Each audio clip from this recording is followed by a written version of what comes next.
Kai Haidar ka fito ana kiranka za a yi magana da kai. Wa? Mamanka da babanka mana. Me kuma ka je ka faɗa musu? A'a ni ba abin da na faɗa musu. Kawai dai mamanka ne na faɗa mata. Ka faɗa mata me? Na faɗa mata abubuwan da kake aikatawa mana. Yanzu ba daman ka rufa min asiri a cikin gidan nan? Kamar ya ba daman in rufa maka asiri. Ba daman in yi laifi sai ka je ka faɗa wa iyayenmu? To ni ya zan yi? In dai kana so in daina kawai ka daina aikata abubuwan da kake yi. Wallahi duk abin da aka min yau kai ne sila. Kaga malam, kawai ka tashi ka je ana kiranka. Tunda kai ba za ka iya rufa min asiri ba. Oho, kai ka sani. Yau wato gashi, ku yi masa duk tambayin da ya kamata ku yi masa. Kai Haidar, gaya mana ina ka je. Na je wurin abokina ne. To ya ce gurin abokinsa ya je. Ƙarya yake yi wallahi. Ta cikin abokan naka wani ne ban sani ba. Wani ne kuma kake zuwa gidansa da dare? Kin ga tsaya, duk wannan tambayan ba ki dace ki masa ba. Ki bari shi ya masa tambayan da ya dace ya mai. Amma wai tsaya, wani abokin naka kake magana akai? Yawa faɗa.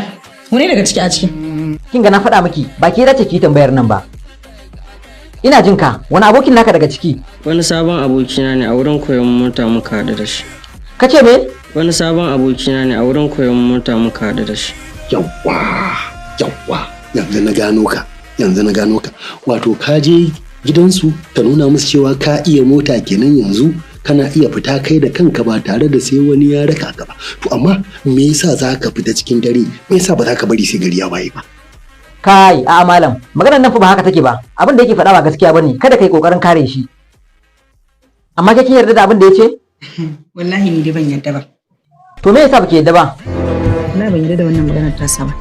To yanzu ya kike so a yi? Kawai ya faɗa min gaskiya. Amma ya taba miki ƙarya ne? Bai taɓa ba. To bai taba miki ƙarya ba shine kuma zaki ƙaryata shi?